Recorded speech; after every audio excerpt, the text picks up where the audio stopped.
What's up, everybody? My name is Demetri Kofinas, and you're listening to Hidden Forces, a podcast that inspires investors, entrepreneurs, and everyday citizens to challenge consensus narratives and learn how to think critically about the systems of power shaping our world. My guest in this episode of Hidden Forces is Bowtied Mara, the author of an excellent Substack on which he posts about his experience living and working as a Dutch expat in Argentina, as well as his thoughts on Argentine politics, history, the country's economy, its local real estate market, energy sector, and much more. Mara and I spend the first hour discussing Argentine political history and the sources of its economic decline, including comparisons between it and the United States during those critical decades of the 1930s and 40s. We also talk about Juan Perón and the importance of Peronismo in Argentine politics, what makes someone a Peronista, and why Javier Milei's brand of libertarianism and his election as the 59th president of Argentina represents a break with the country's history of oscillating between Marxist and fascist governments and dictatorships. In the second hour, Mara and I focus on Milei's master plan, his priorities upon coming into office, his political goals, and the strategies and tactics he is using to achieve them. We discuss some of the specific policy changes that have already been implemented through his use of emergency powers, including changes to Argentina's system of price controls, export tariffs, privatization schemes, and other measures meant to liberalize the Argentine economy from decades of bureaucratic red tape and regulatory inertia. We also discuss Argentina's so-called crawling peg and attempts to converge the official peso-USD exchange rate with the unofficial or blue rate, introduce competing currencies, as well as efforts to abolish the Central Bank of Argentina. If you want access to that part of the conversation and you're not already subscribed to Hidden Forces, you can join our premium feed and listen to the second hour of today's episode by going to hiddenforces.io/subscribe. All of our content tiers give you access to our premium feed, which you can listen to on your mobile device using your favorite podcast app, just like you're listening to this episode right now. If you want to join in on the conversation and become a member of the Hidden Forces Genius community, which includes Q&A calls with guests, access to special research and analysis, in-person events, and dinners, you can also do that on our subscriber page. And if you still have questions, feel free to send an email to info@hiddenforces.io, and I or someone from our team will get right back to you.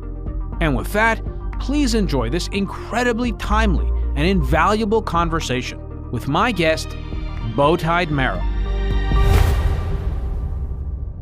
Bowtied Mara, welcome to Hidden Forces. Thanks for having me, Demetri. I'm so excited to have you on. I told you I'm very hopeful that this episode will help bring even more new readers to your Substack, because it's really the only, I don't know what judge I am, but it's the only English language Substack I have found that deals with Argentina. And it deals with it very well. And we're going to get into your perspective as a foreigner living in Argentina and what I think you bring to the table. But before we get into any of that, I would love to learn a little bit more about you, Mara. What can you tell us about who you are, what led you to immigrate to Argentina, how long you've been living there, and why you've remained there for as long as you have? So yeah, I'm a literary studies major, originally from the Netherlands, and my focus has always been on Spanish language and culture and literature. And I was also doing Portuguese classes on the side, besides my my master's. And there, I kind of found the gateway to move to Latin America, which was my my ex-wife. She was doing a sabbatical in the Netherlands there for like 6 months. So we met up, we got married very quickly in Sao Paulo, and the luck had it, because I was already a very big fan of Argentina and Brazil. Luck had it that she was studying at the Universidad de Buenos Aires, so at the Buenos Aires University, and we moved directly to Buenos Aires. Now, we split up after 3 years or so, but I stayed there, and I've, been living here for the last 20 years, and got married again later to an Argentine. We have 2 kids, and, very, very happy living in Buenos Aires. Not to spend too much time on this, but I am curious to ask you this question. I lived in Italy out of college. I went and worked there. It was an exhilarating experience to just get up and leave and go to a foreign country to work and learn the language and the culture. What was that experience like for you? And would you say that you're a more adventurous person by nature than most people? Well, I'd say definitely different than most of my peers at the time because I'd already lived in Spain for 9 months. So I did 6 months in Madrid and then 3 in Salamanca.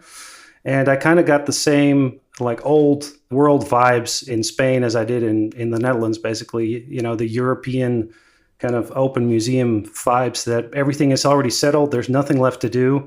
And I'd already traveled through Mexico, through Brazil and Argentina. And I was kind of like, I need that Latin American energy in my life. And that was also one of the reasons why I felt like I really needed to live somewhere where there was still like so much to be done and, to be constructed and not everything was just settled by the state, basically. The scene that came to my mind was that scene in The Truman Show where Truman tells the teacher that he wants to be an explorer like Magellan, and the teacher grabs the globe and says, too bad, there's nothing left to explore. Obviously, because the whole world was constructed, they wanted him to be, limited mindset, don't expand your horizons. I think there's something in our DNA. I'm sure a lot of that's been lost over the years, but there's something in our DNA that craves adventure, craves exploration. And it's always inspiring to talk to people that have said yes to adventure. So you're one of those folks, and it's one of the reasons I'm excited to speak to you today, besides the subject of today's conversation, which is Argentina. So let's move on to your Substack. I'm just curious to understand what originally drew you to wanting to write. What was your original reason for starting a Substack? So originally, after a few years, I started a marketing company here, an online marketing company, first local, and then I got into all kinds of bureaucracy issues that Millei is kind of fixing now. And then I switched over to US clients mainly because it was just too much of a pain doing business here. And through that, I kind of discovered like how beneficial it is that you can make money online and in one of the greatest economies, which is the US, and not having to live there. And, you can still continue with your life down here.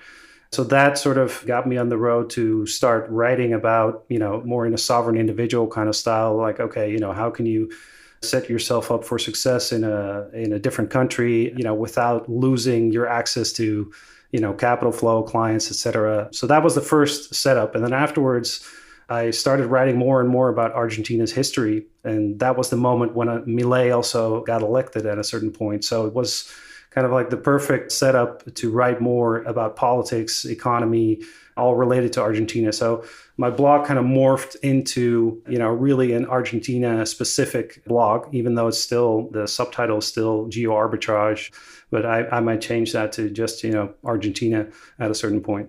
I love that term, geoarbitrage. Is that something you came up with, or had you heard it somewhere? No, it's a pretty standard term for, usually in kind of the digital nomad sphere where they just do geoarbitrage in a, cheaper economy, and while they earn in dollars or in euros, et cetera, and they just move to Thailand or Bali, et cetera. Well, Bali is not cheap anymore, but yeah. That anarcho-capitalist lifestyle is very exhilarating and enticing. And I know a lot of libertarians and anarcho-capitalists live in Argentina who made their way there over the years. One person who I know fairly well, is Doug Casey. I'd interviewed him multiple times on my old TV show. I'd had a chance to hang out with him in private, hear his war stories, whether it was dealing with dictators in Africa or some of his travails in Latin America. And there's something really exciting about, I think, for a lot of people in Argentina who adhere to these types of philosophies, there's something really exciting about the entrance of Millei onto the political scene, because he is very much in that vein. He's an Austrian economist. So we're going to have a chance to talk about him in depth, because that's really the current affairs story of the day. But before we do that, I'm just curious to ask you, in your view, what is the correct approach for someone living in a developed country with no real knowledge of Argentina to take when trying to understand its political economy, how things work over there relative to how they work over here or how they work over in Europe, and how they got that way? How would you answer that question from your perspective to the best of your ability? So yeah, the best way would be through practice and a lot of suffering in terms of setting up your own business and trying to start that up here. You will see that it's a completely different world in terms of how long procedures take, how hard it is to get a bank account, how invoicing works here. You can't just, scribble your invoice on a piece of paper like you would in the Netherlands or in the US, and that would be valid. Now, everything has to go through a centralized kind of IRS system here. So it's a very controlled economy also because there's, of course, the taxation levels are pretty high. And that's also why almost half of the economy, is in the shadows. So a lot of people are not on the books as real employees. They get their money under the table, et cetera. That's very normal here. And that is something that took me a while to understand. For my Dutch mind, it was kind of like, why don't you guys just do everything in white and as you're supposed to? Because otherwise nothing's going to work here. And then after a few years, I completely understood. Just like they were looking at me every time I would send like an official invoice, and they would be looking at me. It's like, why are you doing this? This is like only a benefit to the state. You're not benefiting yourself here, and we don't even need your expense. And only later I understood why they did that, because basically if you would really pay all the taxes and tariffs, et cetera, on top of, in certain industries, on top of your invoices, you would almost come out negative. That's how many stacked and layered taxes there are here. So it's completely understandable that so many businesses and individuals try to circumvent that by other means. So a few comments there. I don't remember the exact quote or where I had heard it, but it was something along the lines of, in a country like Argentina, whether it's a failed state or just a country with layered bureaucracy or a banana republic or something analogous, life becomes, in some sense, an illegal act. That in order to live, you have to constantly break the rules. You have to constantly break the laws. My wife, as you know, is Argentine. She grew up in Pergamino. She had a business in Buenos Aires in her 20s, a fashion business in her 20s and early 30s. And she ended up having to leave because it just became impossible and incredibly frustrating. And I've heard her stories as well on this. Again, I'm not a historian of Argentine politics. As I mentioned to you before we got on the microphone, what I know about Argentina, my loosely held beliefs, are largely informed by peripheral knowledge that I've gained from reading other books that either mentioned Argentina directly in the context of discussing something else, or my understanding of what Argentina's economy was like in the early 20th century, highly commoditized, export-driven economy that depended on a lot of foreign direct investment or foreign capital. My knowledge of that, combined with what I understood that happened to the world, to the developed markets, to these commodity-driven export economies in that period of time, leads me to believe that although it's a complicated history, the 1930s in particular was especially important for understanding the trajectory and the economic term that Argentina took. Again, you and I talked about this a little bit. Argentina was not an industrialized economy like the United States, which impacted their ability to use Keynesian economic policies to generate a flywheel of capital investment and demand pull that would drive the economy and get growth started again. Perhaps that also explains why they turned more to a populist, quasi-fascist, quasi-Marxist model in various points in its history. Without depending or expecting you to give me some kind of long historical treatise, either what is your understanding of that history that's relevant, or perhaps more to the point, what is your understanding of what Argentines say? What is their story of why their economy and their political system has been such a basket case over the last, more or less 100 years? Well, I think there you touch on the dichotomy in Argentine society up until this day, which is basically there's one part of the population that is convinced that Argentina was like the biggest powerhouse in terms of GDP per capita, et cetera, around the turn of the 20th century through agricultural exports, resources, et cetera. And then there's the other part, which says that was only concentrated in the hands of a few, which is also, partially true. And that's why there was no industrial base. So, a lot of people just didn't have any jobs and were living kind of misery, et cetera, which was definitely the case as well. So it was like those two things were coexisting at the same time. And one of the main issues was that Argentina always had like a really heavy dependence, especially towards the end of the 19th century on Great Britain. And Great Britain was like the number one investor in Argentina. And if you move through the docks here and you walk past those cranes, et cetera, they're all from the UK. And you can still see that they were made in Leeds. It's very interesting history. And you see that throughout many cities in Argentina. And also the railroad network, for example, was completely set up by the English. And there were just many years, I think 2 or 3 years, where Argentina was the number one foreign investment country for the UK. So there was an enormous amount of capital. And basically, that capital was allocated to optimizing agricultural flows, et cetera, from Argentina, meat, but mainly grains. And at a certain point around the Great Depression, the focus of the UK started shifting more towards the US. So they did try to have some other trade deals, et cetera, at that time. And Argentina ended up signing some not very beneficial deals with the UK, actually, giving them full monopoly on freezers, et cetera. And then they still had to sell their stuff more cheaply because otherwise they would get it from the US.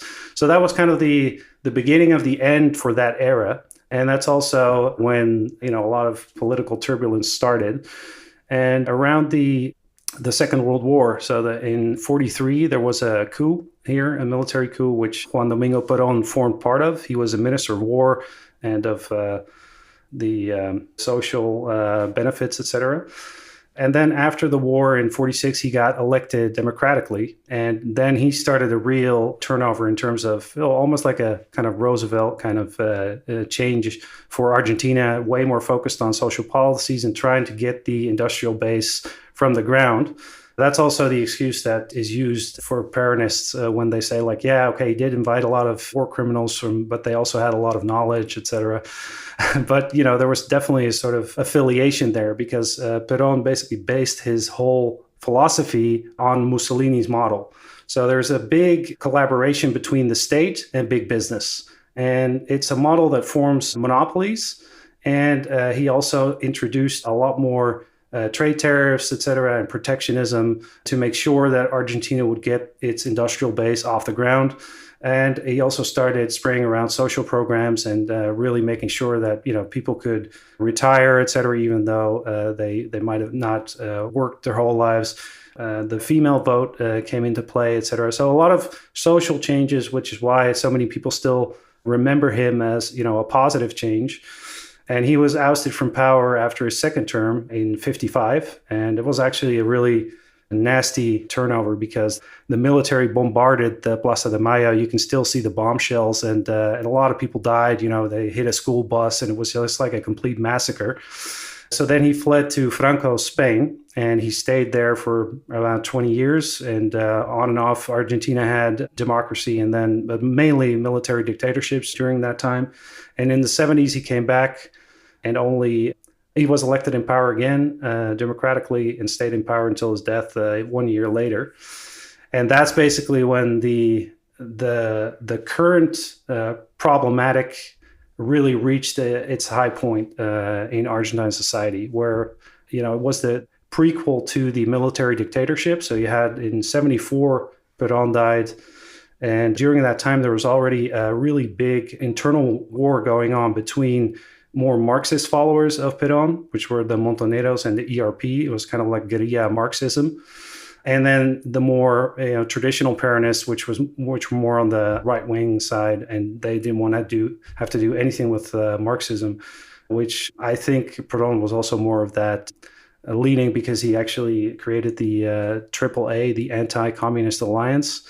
That was kind of a secret police that started arresting people, torturing, et cetera, and taking those Marxist elements out of society. And that aspect was later, revitalized by the Videla dictatorship. And we know that was all very horrible. But that part is essential, I think, to understand what happened in the 21st century, because basically on and off, there were some trials in 1985. There was a big trial. They all got condemned. In the 1990s, President Carlos Menem signed he basically pardoned everybody. So he pardoned the guerrillas and he pardoned the military.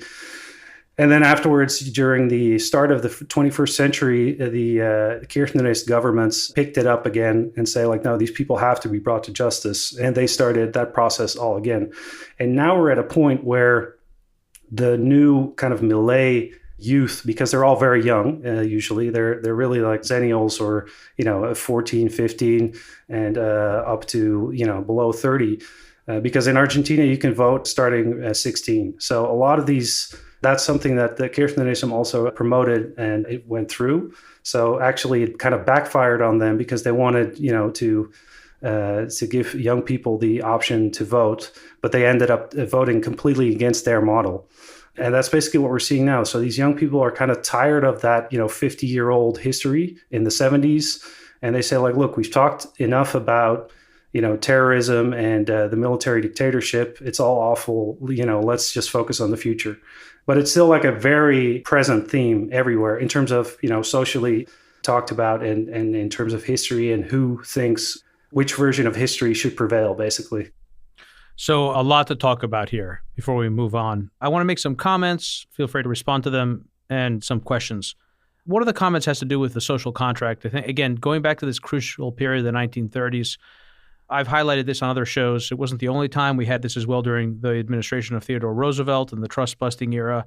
There was a long period of rewriting the social contract in America, and so much of that was driven by the accumulation of power by the industrialists, the capitalists, and the pushback by labor, and the need to find some kind of compromise.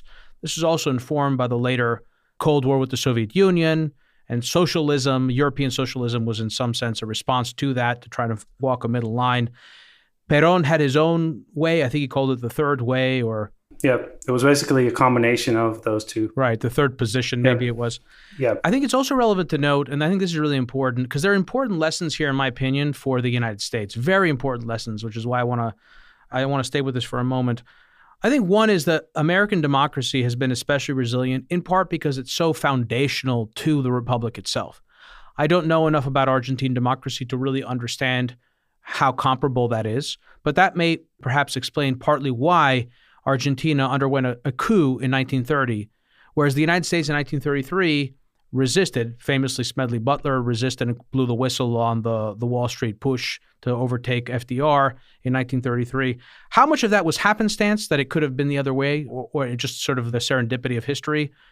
Or was it really something that spoke to just how strong American democracy is? I don't know, because these are questions that we're grappling with today as we go through a difficult period, a long period. And will our democracy endure? What compromises will we make, et cetera, et cetera. So interesting to think about. Again, happy to hear your thoughts on that. So that's sort of just a comment that I wanted to make. And I also wanted to draw another parallel that I want to ask you about, which has to do with this renewed debate in Argentine society about the 1970s, who the true victims of the political violence were and who the perpetrators were. Were the perpetrators Marxist terrorist groups like the Montoneros and other armed guerrilla groups like the ERP, or were they the government and government-aligned factions and parapolice organizations like the AAA? The parallel I see here is the recent debate between those who supported or make excuses for Luigi Mangione, if we're going to stay with the Latin accents, versus those who sympathize with the assassinated United Healthcare CEO, Brian Thompson, with perhaps the key difference being that in Latin American societies, this conflict between Marxist and capitalist factions has endured long after the demise of the Soviet Union, whereas in the United States, its revival is relatively recent. Does any of this resonate with you? And is there anything about this framing that you think is relevant to our understanding of Argentine history, as well as to the cultural conflicts that continue to play out between Millei's supporters and his detractors?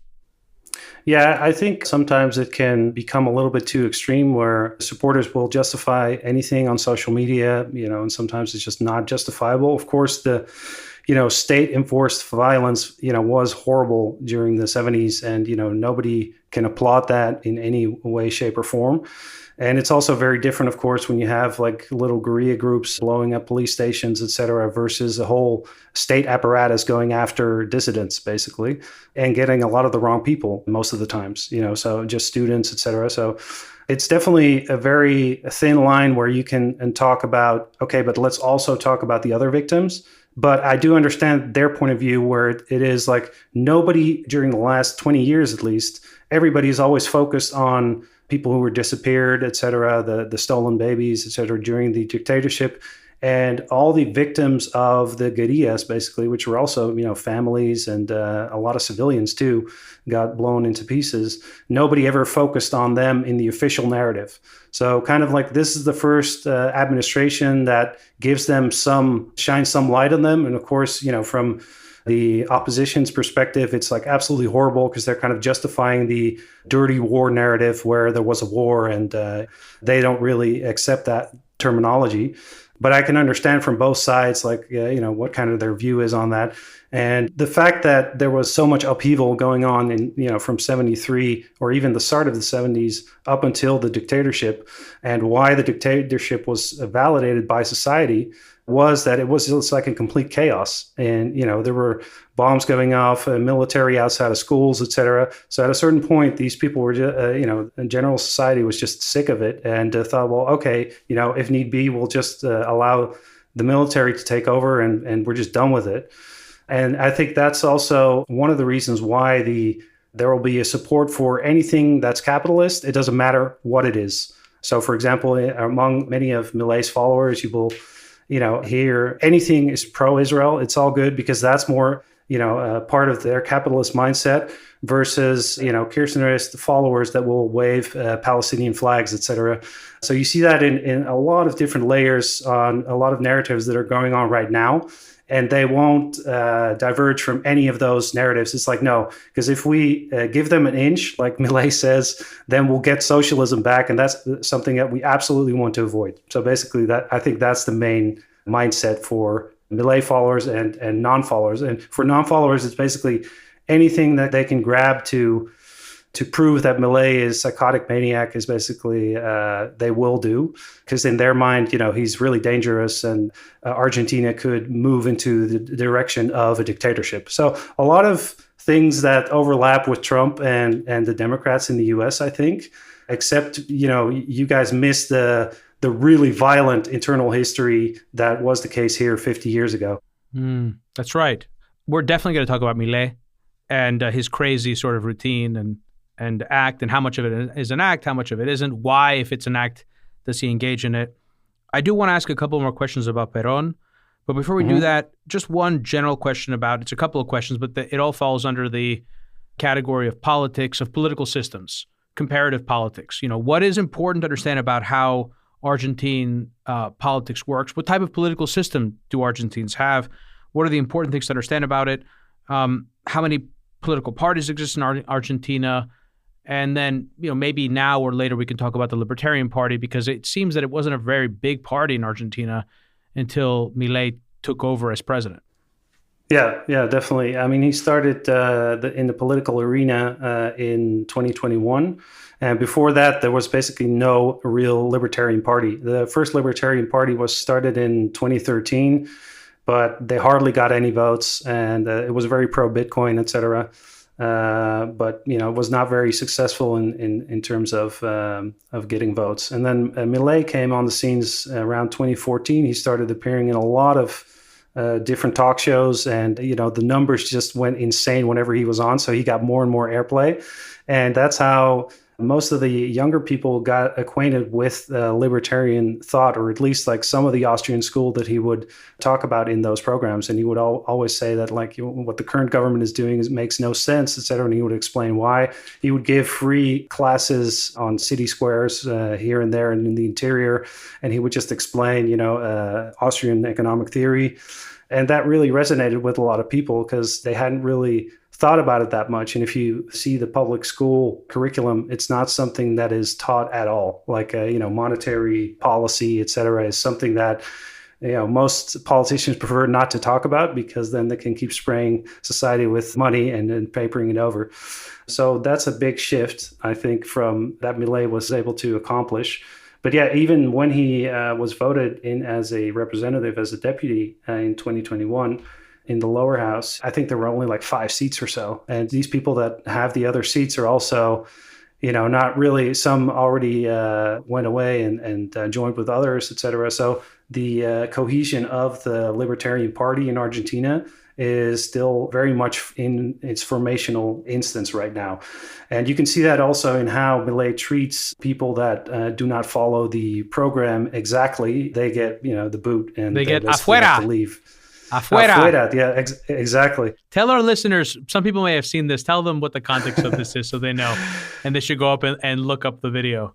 Yeah, so the afuera video, the original one, is basically Millei in front of a whiteboard with all kinds of ministries, and he has like a whole row of ministries, and every ministry that he pulls off is like basically out. So afuera, and he pulls like, I think at the time there were like 18 or 20 ministries during Alberto Fernandez, the previous president, and Millei kept around 8 or 9. Yeah. So basically, he nuked half of all the ministries. And of course, those people didn't get fired immediately. They were brought under, if they had long-term contracts, they were brought under into other ministries, etc. But overall, after a year, I think around 60,000 people have been let go from the national government, which is huge and is also one of the reasons why they achieved a surplus, besides like cutting a bunch of programs, etc. Yeah.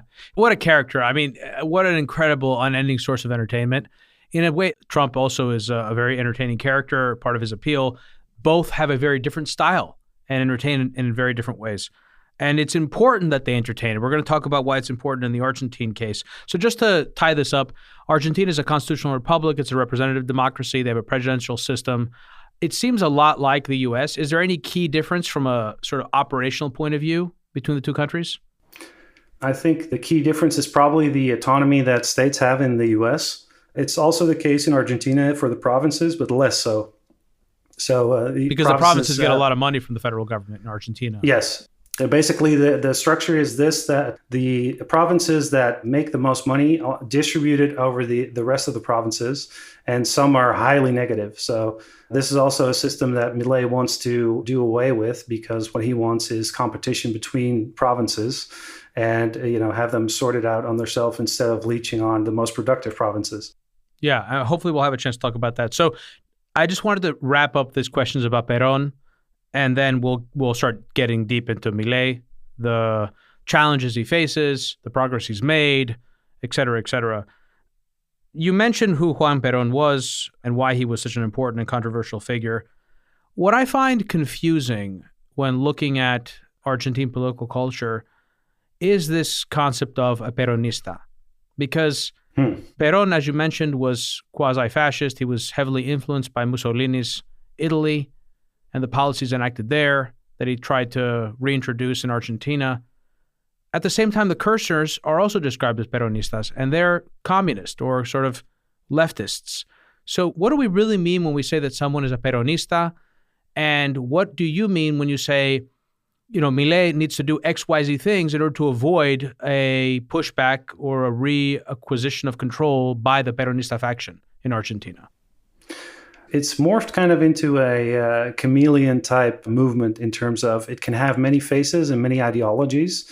Basically, the core thing is to say that you follow Perón or that you're a Peronista, and then it can have any shape or form. Is it really that cynical? Or, I mean, is some of it also that you need to be a populist? Although, again, Millei is a populist, but that doesn't necessarily make him a Peronista. So, is there anything else to hang your hat on? Well, in terms of populism, I'll just pause there. The populist element in Argentina is the only way you can win the elections. Basically, if you're not a populist in the way you portray yourself, it's very hard to become popular amongst Argentines, and you have to be a charismatic figure. Otherwise, it's just, very likely not going to work. Because the institutions are so weak. Yeah. And it's what appeals with voters, and they really vote the person, not so much what they say. Again, an important lesson for Americans to understand what happens to a country when people lose faith in its institutions and its institutions crumble. Yes, we can all sit here all day and identify reasons why people are correct in having lost faith in institutions, but that in and of itself, I don't think is an argument for why we should continue to try and lose faith. And so it's a very dangerous, slippery slope to go, and you end up in a country that looks like this. Yeah, and to go back to Peronism, it's if you see what it's morphed into, basically the Marxist factions supporting Perón in the early 70s, who were also fighting the right-wing factions, they won in the early 21st century. So basically, the Kirchnerism is a continuation of that movement and that mindset. And that's also why they focus so heavily on bringing the military dictatorship to justice, et cetera. And they are a lot more Marxist in their social policies, et cetera. Deeply corrupt. Deeply corrupt. And whereas if you compare it to the 90s, Carlos Menem was also a Peronist, but he was very much open markets. He wanted to open Argentina up to the world. He pegged the peso to the dollar, and he brought inflation down to 1% or almost 0% at some point. which is also something that many Kirchnerists reflect on today and say, like, look, that never works. We're going to end up with another 2001, which was one of the biggest crises in Argentina's history, because in the end, if the peso is too valuable, then it's going to explode at some point.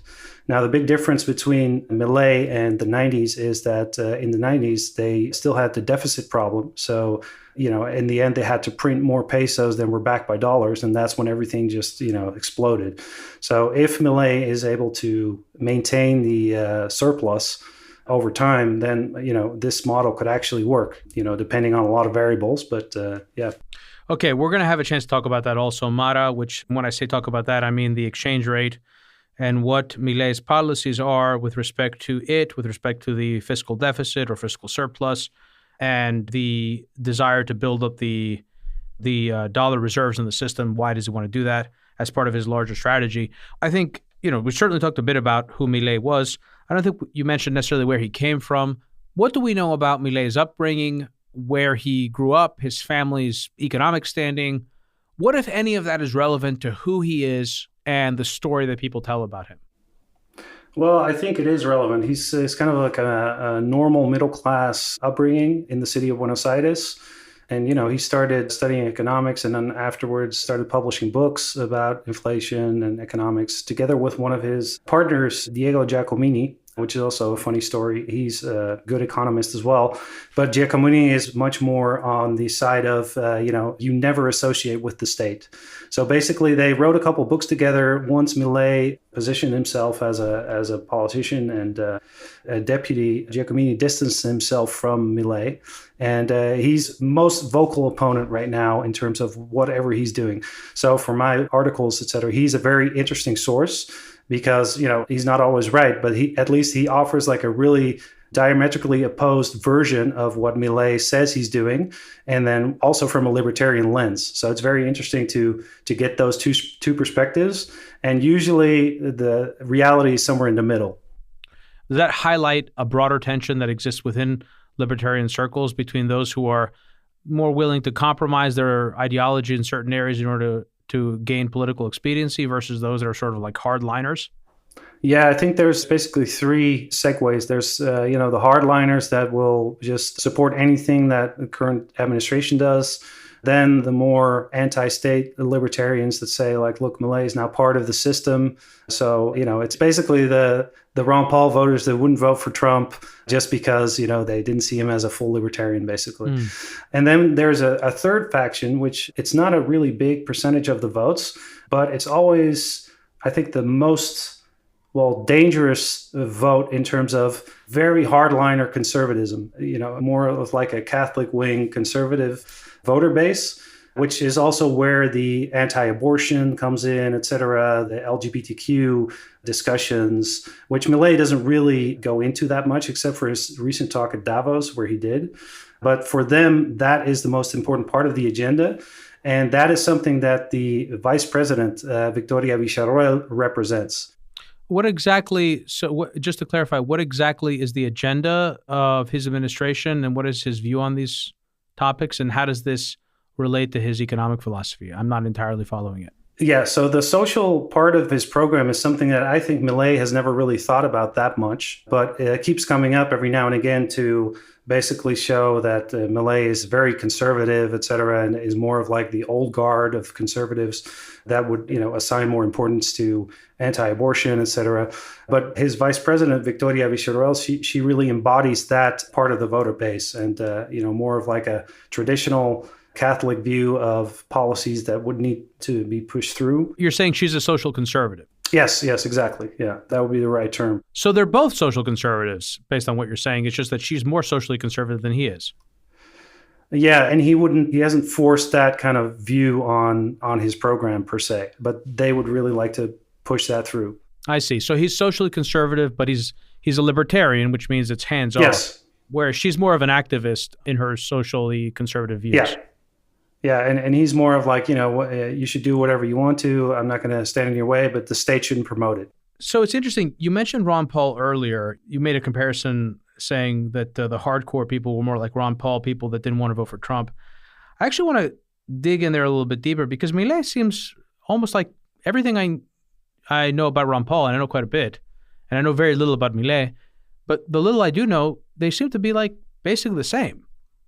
And they're certainly not in terms of their personality types, but in terms of their philosophy, in terms of the comments about abolishing the central bank, certainly not around dollarization, but I think that speaks to one of our mutual friends' comments around the dollar, which is Brent Johnson, having to do with the fact that Americans really take the dollar for granted, but the rest of the world actually loves the dollar. So it seems hard for Americans to understand why Millei would want to dollarize. But I don't see a lot in common between Trump and Millei when it comes to their economic agenda. Quite the opposite. In fact, Millei is a libertarian, whereas Trump isn't. Yeah, no, I think that's correct. But for that part of the voter base, he isn't libertarian enough. And taxes aren't coming off fast enough, stuff like that. So it's more like, nitpicking on certain policies than anything else. So this is probably a good opportunity to get into all of that. Let's start with the social reaction. Again, we've talked about some of these questions. I have a lot of questions, some of which you inadvertently hit on in part as we started to go through this interview. So the audience will forgive me if we kind of repeat ourselves a little bit here. But how has Argentine society, and especially Millei's opponents, reacted to his election and the initial implementation of his policy measures? And then I want to get into what those policy measures have been. I think one of the biggest changes that we saw right away was that he was able to maintain control over the whole social unrest factor, which is something that did not happen during Mauricio Macri's presidency. He was voted in 2015 until 2019. And basically, there were protests every single day, people vandalizing public buildings, et cetera. And it was really like kind of a chaos when he came to power. And with Millei, that just completely changed because he was very much a hardliner. And he said, look, you can protest, but not on the street. You cannot block traffic. And that has been one of his peer points. They've actually arrested people that do that, haven't they? Yeah, and they were released right after, but it was sort of like to show okay, yeah, this, if you do this, then this can happen to you. And of course that, gave way to cries about, dictatorship, et cetera, because everybody was used to being able to block streets and now it was all different. But besides that, they also discovered that a lot of these protests were actually funded by social programs. So basically what a lot of these protesters would do is if you don't come to protest, we will take away your social program. That would be done by these point men. Or they would say hey, if you want to get some more money, we can make sure that you get this social program, but you have to go to these marches. So they started digging through all of these items and they saw that, the amount of disability pensions that Argentina had, we should have had a war for the amount of people that had a disability pension. And it turned out that many, many of those disability pensions were just fake and they were just getting money to go to protests. So they've been gradually undoing all that. And with that, a lot of the social unrest went away, basically, because it's not funded anymore. I think that's a really big change. It seems that is also part of the strategic approach, right? Yeah. Because I suppose, again, there are people that are experts in interest group politics that can think about this stuff more intuitively, but it seems that the way this tends to work in these types of political economies is that there are entrenched interests that just benefit from business as usual and the use of the patronage system to grease the wheels of political expediency that becomes so entrenched that you have to struggle to take them out. They're so embedded. And that seems to be a very heavy lift. So how has that been going? As you see the efforts that are being made by his administration, how far along is he? How well does he appear to be going? And do you see some significant pockets of inertia ahead of him that give you and other political observers pause about just how much progress he's going to make? Well, I think the 2025 midterms this year in October are going to be a pivotal moment for Millei. Because right now, for people to understand, is that he won in 2023, but he doesn't have a majority in neither Congress or the Senate. So he has to get into coalitions with the PRO, which is basically Mauricio Macri's party, in order to get most of this stuff through, besides his emergency powers, which he does have, but he cannot. There's a lot of taxation, et cetera, that he cannot push through with emergency powers, and he has to go through the Senate. So I think once he secures enough seats in the October midterms, I think that will be a huge shift in terms of like how fast things can go, even faster than they're going now, and the depth of the changes, because then he can really start legislating and not just governing by executive order, which is what he's been doing now. So, Mara, I'm going to move us to the second hour, where the focus is going to be Javier Milei's master plan, his priorities upon coming into office, his final goal, and his political strategy and tactics to achieve that in order of operational importance. I want to talk about what policy changes he's made already, including labor reforms, price and rent controls, import substitution policies and export tariffs, deregulation of the airspace to allow for new carriers to service domestic routes, privatization schemes, and other measures meant to liberalize the Argentine economy from decades of bureaucratic red tape. We're also going to talk about the crawling peg and efforts to converge the official peso-USD exchange rate with the unofficial or blue rate and why that's important. We're going to talk about dollarization and efforts to abolish the Central Bank of Argentina and much more. For anyone new to the program, Hidden Forces is listener supported. We don't accept advertisers or commercial sponsors. The entire show is funded from top to bottom by listeners like you. If you want access to the second hour of today's conversation with Mara, head over to hiddenforces.io/subscribe and sign up to one of our 3 content tiers. All subscribers gain access to our premium feed, which you can use to listen to the rest of today's conversation on your mobile device using your favorite podcast app, just like you're listening to this episode right now. Mara, stick around. We're going to move the rest of our conversation onto the premium feed. If you want to listen in on the rest of today's conversation, head over to hiddenforces.io/subscribe and join our premium feed. If you want to join in on the conversation and become a member of the Hidden Forces Genius community, you can also do that through our subscriber page. Today's episode was produced by me and edited by Stylianos Nicolaou. For more episodes, you can check out our website at hiddenforces.io. You can follow me on Twitter at Kofinas, and you can email me at info@hiddenforces.io. As always, thanks for listening.